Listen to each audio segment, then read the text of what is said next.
Cholesterol कम थी होता।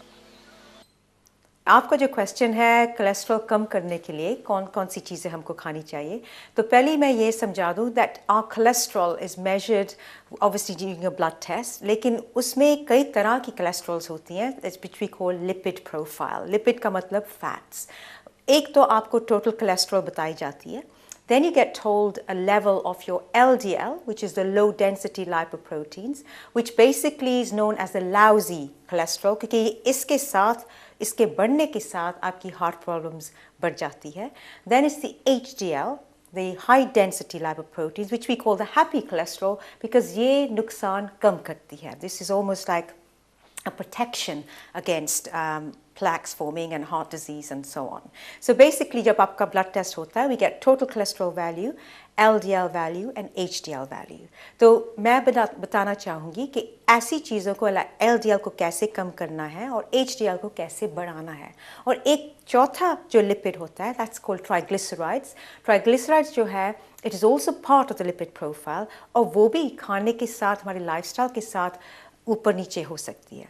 So पहली बात रही LDL, the lousy cholesterol, उसको कैसे कम करें। First of all, cut down the saturated fat, जो आपका बटर, घी, fast foods हैं, इसको कम कीजिए, and instead you need to eat foods which are going to help lower it. तो वो कौन से foods हैं? यहाँ पर there's a wide selection here. पहली बात तो है foods rich in soluble fiber. The oats are here.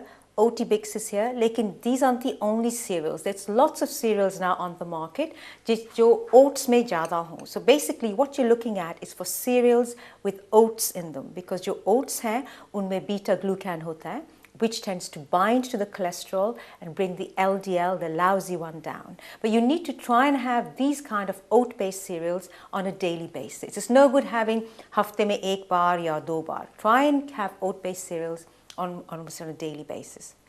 But obviously then don't spoil it by having full cream milk. इसके साथ 1% या 2% या semi-skimmed milk must use कीजिए.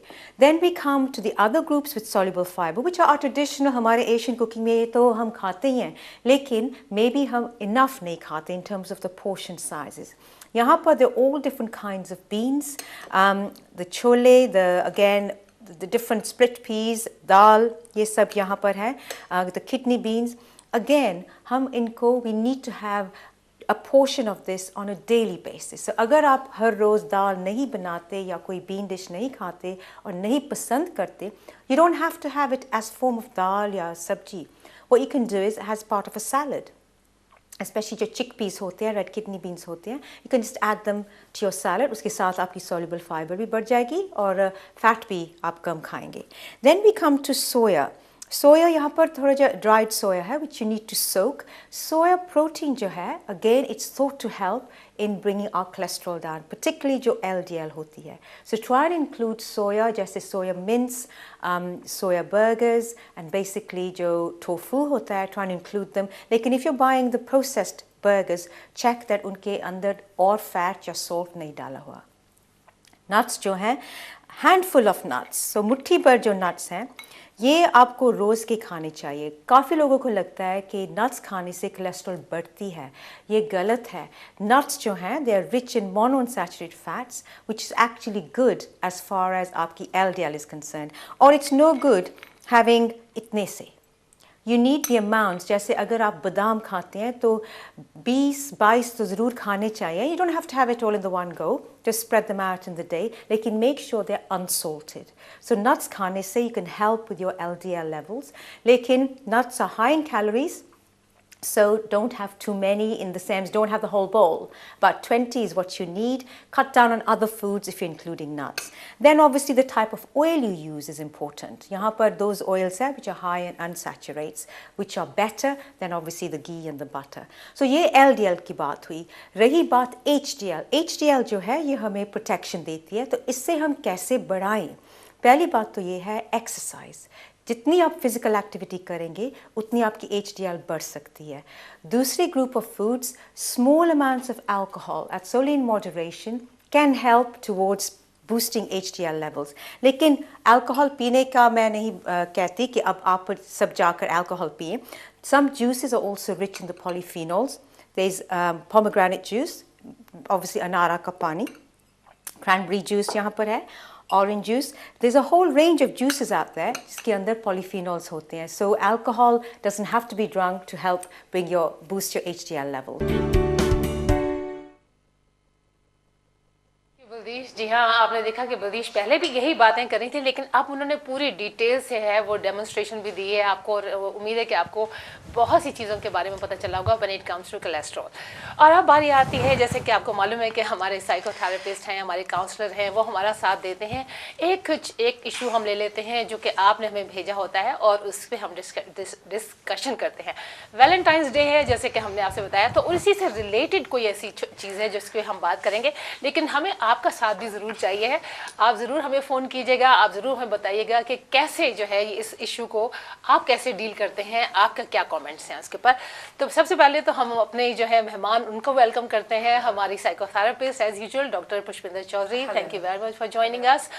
और हमारे साथ हैं हमारी सीमा कुमार, जो कि है she is a councillor for Ealing Broadway ward and shadow cabinet member for business and communities, chairman for children hope. आप क्या क्या हैं? Home foundation. मेरे ख्याल है इतना लंबा आपका जो है इंट्रोडक्शन है. Thank you so much for joining us. Interesting topic था, मैंने कहा आपको भी हम आपसे पूछें, सीरियस लोगों से भी पूछो कि ये क्या कहते हैं. अच्छा, जो इशू है ये is very much related to love and affection and all that. तो आइए पहले मैं ये जो लेटर है उसको मैं पढ़ देती हूँ आपके सामने. We have been married for 30 years with 2 children and care and love each other more than anything, but our marriage has become boring and routine over the years.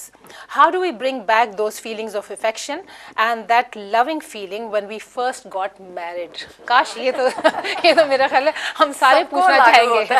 हाँ, 20-30 साल जब गुजर जाते हैं तो उसके अंदर वो जो एक आपकी वो फिज है वो ख़त्म होने लग जाती है, उसको कैसे लेकर. देखिए, बात ये है कि ओवर द ईयर्स हम अपने पार्टनर को फॉर ग्रांटेड लेने लगते हैं. हम सोचते हैं कि चलो अब शादी हुए बहुत टाइम हो गया तो हम ठीक है. हाँ, उनको मालूम है कि आई लव हिम. और हस्बैंड्स भी ये सोचते हैं कि भाई वाइफ को मालूम है अब मैं सब कुछ उसी के लिए कर रहा हूँ. तो ये फीलिंग जहाँ पर हो जाती है, जहाँ आप एक दूसरे को ग्रांटेड लेने लगते हैं, तो वहाँ पर कुछ ठहराव आ जाता है. सो रोमांस स्टैग्नेट हो जाती है. जी जी, फ्लो खत्म हो जाता है. जी जी जी. तो इसलिए romance in any relationship is so important. और मैं ये कहूँगी कि जो वैलेंटाइंस डे है वो हम सबको इस बात की याद दिलाता है कि हमें क्या शायद करना चाहिए ऑल द टाइम. ये कहना बहुत ज़रूरी है. और आप मुझे बताइए सीमा, आप तो बड़े बड़े हार्ड कोर चीजें रियलिस्टिक करती हैं, लेकिन कोई रोमांस से भी आपका कुछ है वास्ता? नहीं, मेरा रोमांस से एक्चुअली काफ़ी ज़्यादा वास्ता है. एंड अभी तक I mean it's over 30 years I have also been married. लेकिन that spark is alive because जो अच्छी चीज़ें हैं, जो अच्छा टाइम गुजर चुका है, वो ऑफन याद आता है. फिर वो हम शेयर करते हैं अपने बच्चों के साथ, क्योंकि उनको भी आगे वही चाहिए. I think it's the history which really keeps you going with that kind of passion and so I mean मैं अगर आप मेरी बात कहें तो मेरे हस्बैंड बहुत रोमांटिक है. अच्छा, वो ज़रूर से ज़्यादा रोमांटिक है इन द सेंस के ये ऑफन के फूल लेके आएंगे and all those touches, so it makes a difference. चलिए आप बताइए हमारे हमारे व्यूअर्स को कि क्या कितनी बारी लेकर आते हैं, कितनी साल में कितनी बारी आपके हस्बैंड लेके आते हैं? मेरे ख्याल इधर आप बताइए. नहीं, आई थिंक महीने में 2-3 बार हो जाता है एक्चुअली. सो अभी आई मीन 34-35 years होने लगे हैं. बट उसी के ऊपर आई थिंक इंसान को small realise touches, you know, हाँ, which really keep हाँ, the spark alive, as you and जो said. जो कंप्लेसेंसी हो जाए ना कि हाँ यू भाई ये अपना ही तो तो है ही है, है अपना अपने, ही है, हाँ. पर नहीं, वो चीज़ काफ़ी बोरिंग हो जाती है। सो टाइम टू टाइम अगर दिल करे तो बाहर जाएं, एक दूसरे के साथ अपने आप के लिए अपना टाइम दें, यू नो, दोनों के लिए। कई दफ़ा बच्चों में इतना इंसान मसरूफ हो जाता है कि वो दूसरी अपने यू नो लाइक सारा फोकस ही चला the जाता love है। and passion, it goes on the back burner. लेकिन ऐसे है कि ऑल्सो डिपेंड्स कि आपकी नई शादी हुई है तो उस वक्त भी बहुत इम्पोर्टेंट है कि छोटी छोटी चीज़ें नोट करें, क्योंकि वो चीज़ें बाद में बहुत काम आएंगी। अच्छा। कि हम ये करते थे, सो जो खुशी के टाइम गुजरे हैं वो बहुत इम्पोर्टेंट है आई थिंक। और जो शुरू में अगर खुशी के दिन गुजरे हो, I think that keeps you going for a long period, even in your low period. या मेरा ख्याल है ये है सही आई बात। थिंक इम्पोर्टेंट थिंग ये है कि जब आपकी पहले शादी होती है, वो जो रोमांस का टाइम है वो डिफरेंट है, और ओवर द इयर्स आपका लव और अफेक्शन और जो एक दूसरे के लिए केयरिंग है वो बहुत मैच्योर हो जाती है। इसलिए हमें इस बात का बहुत ध्यान रखना चाहिए कि उसमें जो रोमांस का तड़का है जिसे मैं बोलती हूँ वो बहुत ज़रूरी है, बहुत love is there but it's a subtle feelings. और आई थिंक हमें अपने हस्बैंड की और हस्बैंड को अपने वाइफ की, उनकी क्या उनको अच्छा लगता है, ये नहीं कि आप फूल लाए हैं क्योंकि आपको फूल अच्छे लगते हैं। अच्छा। आपको इस बात का ध्यान रखना चाहिए कि आपकी पत्नी को कौन से फूल पसंद है। यहाँ का ख्याल वही आती है, वही आती है। अब हम फूल, वो कह रहे हैं फूल बना रहे हैं, आप हमें पीछे टेक्नीशियन जी हाँ, हेलो हेलो, गुड मॉर्निंग। मेरा ख्याल है हेलो हेलो, अस्सलाम वालेकुम। वालेकुम सलाम। जी, मैं आज के मौजू पे एक फिक्रे में बात खत्म करूंगी। आप एक से ज्यादा कीजिए प्लीज, इतनी प्यारी आवाज मैं है आपकी। इतना कहना चाहूंगी कि ये बहुत वजनी है ये बात कि मोहब्बत ढूंढने वालों को नहीं, बांटने वालों को मिला करती है। अरे वाह, क्या बात की आपने। हाँ, और कुछ मगर लोग आप मुझे ऐसे अपना होते बताइए, हैं, पर्सनली बताइए आप कैसे क्या नेचुरली कर बॉर्न होते हैं जी? कि जो हर किसी को प्यार देना चाहते हैं, चाहे कोई ले या ना ले। हाँ, ये तो नेचुरल चीज है कि अगर आप प्यार देंगे तो तभी आपको मिलेगा ना। हाँ, बिल्कुल आपने सही बात की है।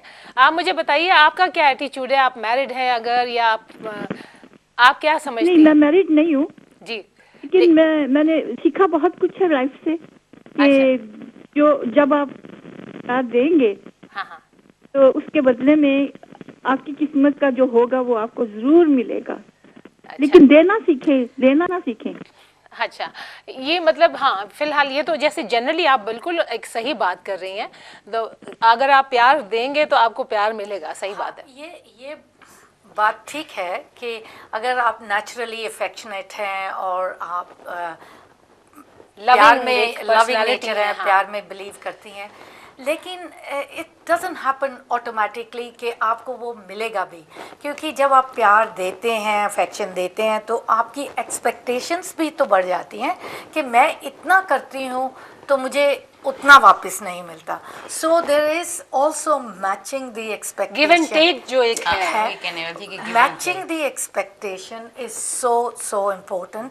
और अपनी निजी लाइफ में भी हमें अपनी एक्सपेक्टेशंस मैच करना बहुत जरूरी है। 60-40 हो, 50-50 ना भी हो, लेकिन अगर एक तरफ से बिल्कुल ही 90 हो और एक तरफ 10 हो तो वो वहाँ तो बड़ा गड़बड़ है ना। हाँ। आप मुझे बताइए सीमा, आप तो लग रहा है कि सही आप जो है ना रोमांटिक कपल जो है उसका एक आधा हिस्सा है, आप बताइए। नहीं, पर सबसे इम्पोर्टेंट चीज़ है कि एक दूसरे की इज्जत और रिस्पेक्ट देनी, उससे प्यार बढ़ता है। एंड अगर खुशी के टाइम गुजर चुके हैं जो इन द पास्ट, वो आपको आगे डेफिनेटली लेके जाते हैं। इतना आसान नहीं है जब टाइम बहुत गुजर जाता है एंड देन इंसान के सारी सिचुएशन चेंज हो जाती है। कई दफ़ा फाइनेंशियली बहुत अप्स एंड डाउन्स, जो आपके डाउन्स अप्स एंड डाउन, अगर शुरू में यू नो बहुत अच्छा टाइम गुजरा है and then at some stage it's changed, that is a very stressful period. So वो रिलेशनशिप को इफेक्ट कर सकता है। ये मतलब हमें ये नहीं भूलना चाहिए कि लाइफ की जो रियलिटीज़ हैं वो हैं। सो बट जब इंसान सोचता है चलें डाउन पीरियड जा रहा है, लेकिन जो अच्छा पीरियड गुजर चुका है उस पे अगर सोचा जाए तो बहुत अच्छा, मतलब फीलिंग ही अच्छी आ सकती है। हाँ, मेरा ख्याल है अब हम एक ब्रेक ले लेते हैं और ब्रेक के बाद हम अपने व्यूअर्स को जरूर कहेंगे कि प्लीज आप भी अपना इनपुट दीजिए इस इंटरेस्टिंग प्रोग्राम में। और आपको नंबर याद होगा 0203 6300 610। Will see you after this short break.